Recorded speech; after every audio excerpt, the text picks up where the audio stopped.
canal da Tamara com podcast pelo Ressignificar o Passado e Construir o Futuro com o livro Revendo Caminhos. Pega papel e caneta, anote os códigos para colocar em prática o que você aprender aqui. Lembre-se, você pode, seja movido pela renovação da sua mente e transborde amor próprio. Se inscreva no canal para apoiar o meu trabalho e transborde para mais pessoas. Adquirindo o livro pelo link na descrição do vídeo, você estará me incentivando a continuar. Aprimore a sua visão e a sua jornada, porque ela é muito especial e única para cada pessoa. Com as suas descobertas e ressignificando o passado, esse livro pode te ajudar para dar mais estratégias e se encontrar e entender a sua identidade, dando direção para o seu propósito. Aqui eu encorajo você a mergulhar em cada capítulo para aplicar na sua própria vida. Saiba que você tem capacidade para enfrentar as dificuldades e você tem muito potencial para descobrir o que realmente é importante para a sua vida. Cada passo dado aqui será para a sua libertação, a libertação do seu coração. Na maioria das vezes, são os planos para o futuro. A estabilidade, o estudo dos filhos, os sonhos e projetos. O futuro é a motivação principal. A expectativa geralmente é de que a felicidade esteja lá na frente, nos planos realizados. Algumas vezes esse futuro chega como foi planejado. Os sonhos se realizam, os projetos se concretizam. Porém, a felicidade nem sempre vem junto. Às vezes, a frustração insiste em permanecer, apesar das conquistas. Não são raras as histórias de casais que se unem nas dificuldades, trabalham juntos para a construção daquela casa maravilhosa, porém depois de construída, não vivem nela por muito tempo, ou vivem, porém sem mais entusiasmo. Alguns optam por mudanças radicais, novas conquistas, novos planos e caminhos. A esperança se renova na expectativa de que com outra pessoa tudo será perfeito. Porém, não há garantias de que o resultado seja diferente. Novos começos podem gerar novos impasses, caso o motivo real do fracasso permaneça oculto. Nem sempre a origem da frustração está nas escolhas da pessoa ou nos planos mal traçados, mas no desconhecimento das expectativas passadas. Muitos relacionamentos são desfeitos porque chega-se à conclusão de que os sonhos não se harmonizam, os caminhos não se convergem, não é mais possível andar na mesma direção. No entanto, esse desacordo não é consequência de uma incompatibilidade entre o casal ou de uma falta de concordância em relação aos planos futuros. Os motivos estão lá atrás, anteriores ao encontro daquelas duas pessoas. Entramos em um relacionamento cheio de expectativas, conscientes ou inconscientes. Um sonho em viverem em seu novo lar, o que nunca viveram em sua família de origem. Mulheres desejam que seus maridos sejam o pai que elas nunca tiveram. Esperam formar a família idealizada, diferente das suas. Outros querem construir uma história parecida. Esperam dar continuidade ao que já viviam. Mulheres querem um homem protetor como seu pai. Homens esperam uma mulher como sua mãe para continuarem sendo cuidados como sempre foram. Dependendo das experiências que passaram em suas próprias famílias, cada um busca na pessoa escolhida alguém igual ou diferente daqueles com quem se relacionaram na infância. Alguém que dê sequência à vida que sempre tiveram ou que lhe ofereçam o oposto. Uns esperam continuidade, outros desejam passar a vida a limpo. De uma forma ou de outra, podem estar olhando para o relacionamento presente com as lentes do passado. Quando essas expectativas são veladas, as consequências podem ser intermináveis conflitos. Lisa buscou ajuda para terminar seu relacionamento. Ela era casada com Vitor e tinha uma filha de 5 anos na época. Ela queria coragem para se divorciar do marido. Sabia que seria uma difícil decisão porque o amava muito, porém acreditava que jamais seria feliz com ele. Sua queixa era de não ser percebida, de que o marido não se importava com sua vida, seus sentimentos, seus planos. Sentia-se uma mulher frustrada e sem atenção. Todas as noites, quando ele chegava do trabalho, já bem tarde, ela esperava que ele perguntasse como havia sido o seu dia ou como se sentia. No entanto, mal ela começava a falar, ele já estava dormindo. Ela sentia-se desvalorizada, sem nenhuma importância para ele. Durante os 7 anos de casados, queixou-se e esperou que ele mudasse. Agora, esperava apenas que eu a ajudasse a colocar um fim nessa história de frustração. Eu lhe disse que para tentar lhe ajudar, precisava primeiro conhecer seu marido. Depois que me contou toda a sua versão da história, combinamos que na semana seguinte ele viria junto com ela, e assim foi feito. Uma semana depois, lá estavam eles. Quando perguntei o que ele poderia me dizer sobre o que estava acontecendo entre eles, ele respondeu mais ou menos o que ela já havia dito. Por motivos diferentes, ele também estava bastante magoado e frustrado com seu casamento. Me falou que amava muito sua esposa, mas concordava com a separação porque também não estava feliz. Contou que trabalhava até tarde, todos os dias, incansavelmente, para que nada lhe faltasse, para fazer tudo o que acreditava que iria agradá-la. No entanto, não era reconhecido. Havia construído uma casa muito confortável, com tudo que ela gostava. Quando percebia que ela queria algo, ele comprava-lhe antes que ela pedisse. Vivia para fazer a família feliz e mesmo assim só ouvia queixas. Por mais que se esforçasse, ela nunca estava satisfeita. Bem, me vi diante de duas pessoas infelizes por estarem juntas, que se diziam decididas a romper o casamento, contudo tristes pelo desfecho daquela história. Estava claro, não apenas em suas palavras, mas nos olhos de cada um, que eles se amavam. O problema não era a ausência de sentimento, mas de conhecimento. Era como se cada um falasse um idioma diferente. Um não sabia o que o outro estava pedindo, mas não tinham consciência de que não sabiam. A verdade é que eles não se compreendiam porque não se conheciam, pelo menos não o bastante para entender o que cada um precisava. Estavam juntos há 7 anos e certamente sabiam muito a respeito um do outro. No entanto, havia uma parte importante que me pareceu que eles desconheciam: o passado, a história de vida e as expectativas de cada um. Essa é uma parte que nem todos os que se apaixonam procuram conhecer. É como se a felicidade dependesse apenas do desejo de ambos de fazer dar certo. Como se essa história pudesse ser construída a partir do presente, do momento em que se conhecem, em direção ao futuro, sem interferência do passado. Principalmente quando não há um motivo para desejar que esse passado faça parte dessa nova história. Assim, as pessoas não procuram conhecer umas às outras, nem se fazerem conhecidas. E era dessa maneira que aquele casal estava vivendo. Pedi então que cada um me contasse um pouco sobre sua história pessoal, sua família de origem, sua infância, seus pais. Os dois, a princípio, não viram muito sentido em meu pedido. Esperavam algum conselho sobre o que deveriam fazer para minimizar a dor da separação e terminar aquele casamento sem muito sofrimento para ambos. Contudo, me atenderam. Resumindo a história, ela passou toda a sua infância e adolescência, esperando que o pai percebesse sua presença, perguntasse como ela estava na escola, quem eram seus amigos, namorados, para onde ela ia, que horas pretendia chegar, enfim. Essas coisas que as crianças e adolescentes acham uma chatice, chamam de perseguição e controle exagerado, mas sentem falta quando não acontece. E Lisa sentiu muita falta. Seu pai era alcoólatra e chegava bêbado em casa todos os dias, de maneira que não percebia sua presença. Não importava a hora que ela chegasse, nem com quem, ele nunca questionava. Se ela era boa aluna ou não, parecia não fazer a diferença. Ela sentia-se invisível aos olhos dele. Por muitos anos, alimentou a esperança de ver mudança no pai. Ansiava pelo dia em que ele decidisse renunciar ao vício por amor a ela. Um dia que nunca chegou. Quando jovem, passou a sonhar com um casamento diferente do de seus pais, com uma família diferente da sua e principalmente com um marido que lhe desse a atenção que seu pai jamais foi capaz de lhe dar. Enquanto Lisa contava sua história emocionada, Vitor ficou atento e não tirava os olhos dela. Era como se fosse a primeira vez que ele a ouvia falar daquela forma. Talvez ele até conhecesse um pouco sobre aqueles fatos, mas não sobre os seus sentimentos, desejos e frustrações com a clareza com que estavam sendo expostos naquele momento. Na realidade, nem mesmo ela havia se dado conta até então. A revelação mexeu com ambos, e não foi diferente quando pedi que ele também contasse a sua história. Um relato que ela ouviu com a mesma atenção e emoção. Ele veio de uma família muito pobre. Sua mãe, abandonada pelo seu pai, criou sozinha, com muita dificuldade, os 5 filhos. Devido à condição financeira tão precária, sua família passou por muitas humilhações. Faltava o básico. Não foram raros os dias em que não tinham o que comer e dependiam da ajuda de outras pessoas. As privações e a carência de tudo foram certamente marcantes e dolorosas, assim como a dor de ser humilhado e de ver sua mãe e seus irmãos também o serem por conta disso.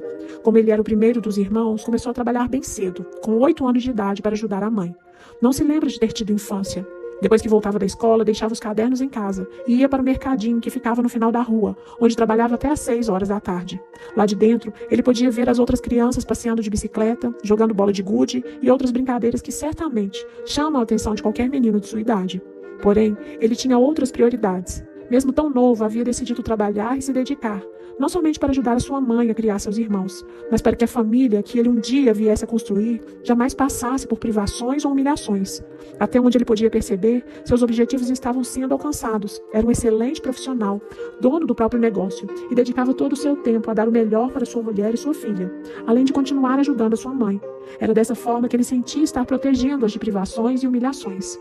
Lisa desejava ser reconhecida. Vitor desejava proteger a família. Lisa e Vitor tinham cada um suas próprias expectativas, baseadas em suas experiências de infância. Porém, não tinham a consciência clara a respeito delas, de suas próprias e muito menos das do outro. Foi a primeira vez que eles falaram tão profundamente sobre suas dores, frustrações e sobre as marcas deixadas pelas experiências vividas. Os dois saíram do consultório muito emocionados e nunca mais retornaram. Fiquei sem saber o desfecho daquela história até reencontrar Lisa, 3 anos depois, participando de um dos seminários que realizei na empresa em que ela trabalhava. Ela me disse que a família estava muito bem e que depois daquela tarde nunca mais falaram em separação. Eles aprenderam a ser felizes juntos depois que descobriram o que era importante para cada um. Muitas vezes, nos esforçamos para fazer outra pessoa feliz, tentando dar a ela o que acreditamos ser o melhor. No entanto, nem sempre o nosso melhor é o que o outro espera receber. Quando queremos escolher um presente de aniversário para alguém, pensamos no aniversariante. Se queremos agradá-lo, devemos comprar o que combina com o estilo dele, não com o nosso.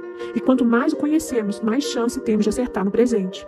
Muitos relacionamentos terminam não por falta de vontade ou de bons sentimentos, mas por falta de conhecimento mais profundo um do outro. Eu gosto muito de planta, de preferência essas que podemos cultivar dentro de um apartamento. Ganhei algumas de presente em palestras que fiz. Porém, por mais que eu goste, não consegui fazer com que elas vivessem por muito tempo. Um dia, recebi uma especialmente linda e decidi fazer de tudo para conservá-la o maior tempo possível. Todos os dias eu a regava com um copo d'água e a colocava na janela para tomar sol.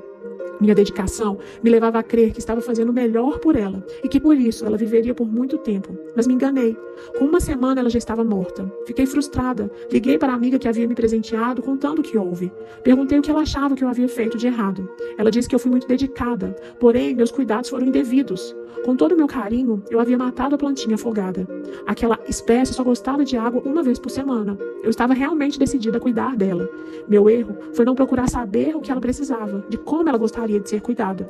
É impossível estabelecer uma relação sólida e profunda vivendo superficialmente. Quando não nos dispomos a conhecer e nos deixar conhecer, se torna inviável tornar sólido qualquer relacionamento. Quando decidimos caminhar juntamente com alguém, quando escolhemos uma pessoa com quem compartilhar nossa vida, não basta definir para onde ir, onde queremos chegar ou qual o melhor percurso a seguir. É preciso conhecer também o caminho percorrido por cada um antes de se encontrarem. Infelizmente, não percebemos a importância tanto de buscar esse conhecimento a respeito do outro, como de revelar ao outro informação a nosso respeito. É verdade que não temos consciência de muitas coisas a respeito de nós mesmos. Há muito sobre nós que precisa ser desvendado por nós. No entanto, há informações conhecidas que nos negamos fornecer. Ocultamos do outro conscientemente desejos, sentimentos, expectativas por acreditar que se o outro se importa conosco, deveria perceber, ou melhor dizendo, adivinhar. Um rapaz, há 5 anos casado, não conseguia compreender a razão de sua esposa ficar triste sempre em datas especiais, como o dia do seu aniversário, Natal e aniversário de casamento. Ele percebia que na semana que antecedia essas datas, ela ficava bem apreensiva. No dia exato dessas comemorações, estava triste e por algumas semanas posteriores, visivelmente irritada. Por mais que ele insistisse para saber o motivo, ela não revelava-lhe. No 5º aniversário de seu casamento, ele decidiu que faria dar certo. Essa data seria diferente. Planejou tudo, com detalhes, para garantir que fosse perfeito. Comprou para ela um vestido muito elegante, levou para jantar em um restaurante belíssimo, providenciou antecipadamente para que, assim que eles chegassem, tocasse a música de quando eles se conheceram. E lhe deu um presente que acreditava ser muito especial, um perfume caríssimo que há muito tempo ela dizia sonhar ter. A expectativa era grande e ele estava certo de que dessa vez ela ficaria muito feliz. Não havia motivos para não ficar. Ele fez tudo o que sabia que ela gostava. No entanto, ao lhe dar o presente, a reação dela foi como de todas as outras vezes. Ficou triste e decepcionada. Profundamente aborrecida e com toda razão, ele decidiu que o mistério teria que acabar ali e naquele momento. Disse que eles não sairiam daquela mesa até que ela explicasse o motivo para tanta decepção durante todo esse tempo que estavam juntos. No início, ela foi muito resistente, porém a persistência dele foi maior e ela acabou confessando. Disse que todas as suas amigas já haviam recebido de presente do marido um anel de brilhante e uma data comemorativa. Somente ela ainda não. Chocado com a revelação, ele pediu desculpas por não saber e procurou falar pouco. Entendeu que dessa forma seria mais sensato e evitaria um transtorno maior. Tentou aproveitar a noite na medida do possível, afinal o investimento tinha sido alto. No dia seguinte, depois do trabalho, ele foi para casa animado, com o presente tão almejado, o anel de brilhante que ela tanto desejava. Esperava não somente ter resolvido um grande e antigo problema, como ver enfim sua esposa radiante. Porém, não é tão simples assim agradar uma mulher. Ela recebeu o anel sem o mínimo entusiasmo e disse: "Agora não tem mais graça, eu tive que pedir." Quem mandou o sujeito se casar sem antes ter comprado uma bola de cristal? O homem, para entender uma mulher, precisa, além de outras coisas, ser profeta, ter o dom de adivinhação e ser capaz de ler a mente. Tão simples. Não entendo por que os homens reclamam tanto. Na realidade, homens e mulheres querem ser compreendidos sem se darem a conhecer. Pensamos que se o outro se importa conosco, saberá o que sentimos e o que pensamos. Essa é uma ilusão que tem construído verdadeiros abismos nos relacionamentos. O distanciamento, a falta de comunicação, o silêncio indevido têm sido responsáveis por muitas divisões. As pessoas não procuram conhecer a si mesmas e nem ao outro profundamente. Muito menos se fazem conhecidas. Geralmente, nos fechamos e nos escondemos para nos protegermos, para nos sentirmos menos vulneráveis. Porém, o resultado nos traz muito mais sofrimento do que se tivéssemos coragem de nos revelar mais ao outro. Homens e mulheres escondem o que sentem.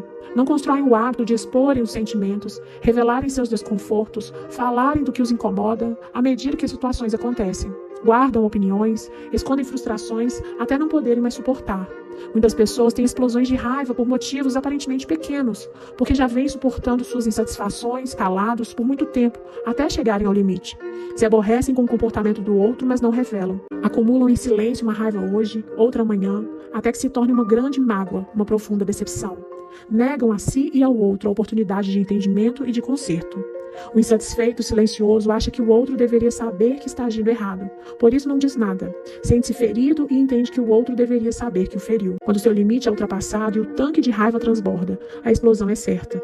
Muitas vezes o estopim é um motivo aparentemente insignificante. Nesse estágio, já não há mais equilíbrio para um diálogo, para uma conversa civilizada.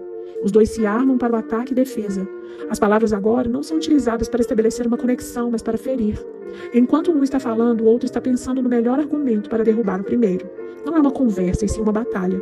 O objetivo não é acordo, mas vingança. O desfecho da história poderia ser totalmente diferente se o primeiro motivo de insatisfação fosse revelado. A raiva ainda não estaria fora de controle, e as palavras teriam a finalidade de criar pontes, não abismos. Muitas vezes, as pessoas já iniciam um relacionamento com o tanque de raiva no limite. Os verdadeiros motivos que o encheram estão perdidos em um tempo tão distante que se torna difícil fazer uma conexão com o fato atual. Uma situação qualquer representa apenas o gatilho, a alavanca que retirou a tampa do tanque, que já estava a ponto de transbordar. Por isso, a explosão e o descontrole parecem desproporcionais ao motivo atual. Algumas pessoas se esforçam muito para manter um relacionamento pacífico quando se casam com alguém assim, irritado, que perde o controle facilmente. Elas procuram ter o máximo de cuidado para não provocar a ira do outro. Vivem dentro de casa como se estivessem atravessando um campo minado. No entanto, por mais atentas que estejam, não conseguem evitar os transtornos. As brigas são constantes e surgem do nada. Depois que passa a confusão, elas refletem, pensam e repensam a cena com o intuito de descobrirem onde erraram. Esforçam-se para encontrar o vacilo, perceber o passo em falso que deram. O que elas não sabem é que não são as responsáveis. Independentemente do que façam, não é possível manter a paz no relacionamento com pessoas que trazem seus tanques de raiva cheios há muito tempo. Não adianta tentar ser perfeito com pessoas assim, porque elas estão sempre no limite. Vão transbordar a qualquer momento e para isso não é necessário que haja um motivo real. Se não houver, o irritado inventa um ou aproveita o mais insignificante que surgir. Eles conseguem fazer com que um grão de areia tenha o peso de uma montanha. Uma palavra ou a ausência dela, um movimento ou a falta dele, não importa. A raiva precisa ser jogada para fora e essas pessoas encontram uma forma, um motivo e alguém para culparem. Portanto, a solução não está na tentativa exaustiva de manter a paz, de evitar confusão, mas na cura do problema real, ou seja, no entendimento da raiz dessa raiva, por parte de quem as guarda, do motivo gerado muito tempo antes desse casal ter se conhecido. Certamente, são muitas as dificuldades que sempre surgirão em qualquer relacionamento. Conflitos ocorrerão durante toda a vida entre aqueles que decidiram compartilhar e construir juntos uma história. Porém, muitos desses conflitos têm suas raízes plantadas em um tempo muito anterior ao encontro dos dois. Se é difícil lidar com situações cujas causas são aparentes e atuais, muito mais difícil é lidar com aquelas cujas raízes são antigas e estão ocultas. Antes de continuar, eu vou deixar um recado aqui. Caso você queira adquirir o livro Revendo Caminhos da Elizabeth Pimentel, na descrição do vídeo tem um link de afiliado para comprar. Com isso, você contribuirá para o crescimento do canal. Curte esse vídeo, anote todas as coisas e aplique na sua vida. E ative as notificações no sininho abaixo na opção Todas para continuar prosseguindo nessa caminhada junto comigo. Vamos continuar a leitura. Mente presa ao passado não percebe bênçãos do futuro. Como vimos até aqui, evitar o passado nos mantém presos a ele, causando mais sofrimento no presente e impedindo o caminho em direção ao futuro. Mentes aprisionadas ao passado não conseguem perceber as bênçãos e promessas em relação ao futuro. Deus enviou Moisés para libertar o povo de Israel e conduzi-los a uma nova terra que ele havia prometido, depois de uma história de 400 anos de escravidão. Até chegarem a essa terra, eles peregrinaram pelo deserto durante 40 anos, num percurso que poderia ter levado 40 dias. Foi necessário todo esse tempo para que eles tivessem a oportunidade de mudar a visão, trocar a lente de escravos para de um povo livre. No entanto, 40 anos ainda não foi tempo suficiente. Eles tiveram os pés e as mãos livres dos grilhões do Egito, mas suas mentes permaneceram presas. O olhar ainda era prisioneiro, não de um povo livre do medo e capaz de enxergar um futuro promissor. Por isso, não viram a promessa se cumprir. Dos 12 espias que foram enviados para analisarem a terra da promessa, 10 olharam como escravos. Viram gigantes, perigos e ameaças. Apenas 2 deles, livres do passado, viram com esperança e enxergaram as possibilidades. Josué e Caleb não negaram a presença dos gigantes, mas realçaram os benefícios da terra. As vitórias e as experiências com Deus durante a travessia do deserto apagaram as marcas da escravidão, libertaram do passado e lhes modificaram a visão. O olhar do prisioneiro foca as limitações, o olhar do liberto foca as possibilidades. Gostou do conteúdo e quer saber mais do meu trabalho? Na descrição do vídeo tem um link para ter o acesso ao grupo de transbordo e às minhas redes sociais. Caso você queira adquirir o livro Revendo Caminhos da Elizabeth Pimentel, na descrição do vídeo tem um link de afiliado para comprar, e com isso você contribuirá para o crescimento do canal. Curtiu o conteúdo? Salva e aplica na sua vida. Se você quiser acompanhar mais conteúdos como este, se inscreva no canal e ative as notificações do sininho abaixo, na opção Todas, para prosseguir nessa caminhada junto comigo. Muito obrigada, que Deus te abençoe e lembre-se, você é amada. Até o próximo capítulo.